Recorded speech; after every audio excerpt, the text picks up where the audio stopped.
دې ته ویلی کېږي د سیسټم پلار د کینګ آف د ورلډ جناب عمران احمد خان نیازي پرونې په جیل کې عدالت ته پیشي وه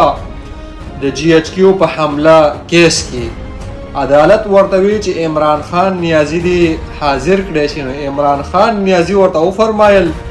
چې دې وخت کې زه لږ ورزش کوم ځان درته برابروم او د ورزش نه وروسته به زه لامبم او د لمبلو نه وروسته به بیا عدالت ته حاضر کیږم او تاسو انتظار جاري ساتئ. دې ته ویلی کېږي د سیسټم پلار د کینګ آف د ورلډ جناب عمران احمد خان نیازي چې په جیل کې دننه ناست دی او عدالت او ریاست ته داسې چیلنج ورکوي او داسې خبرې ورته کوي او زموږ هغه نور لیډران چې بهر یو ورځ یو خبره وکړه په بله ورځ بیا د ټټارې خواته د ټیزونې اچول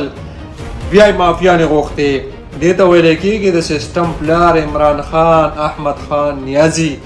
موږ ځکه د عمران خان سپورټ کوو چې عمران خان په شان د نر او بهادر او دلیر او غیرتي ځوان او غیرتي انسان به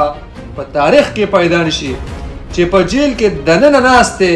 او بیا هم نه یریږي د یارې په ورځ پیدا نه دی او دا بهر چې کوم ناست دي دا د دغه خلکو نوم هم نشي اخیستی او عمران خان عدالت کې جج ته وایي ته زما انتظار جاري ساته زه ورزش کوم ورزش. عمران خان زنده باد مور دې کښېنې ستا په شانتې زوی دې وزېږئ.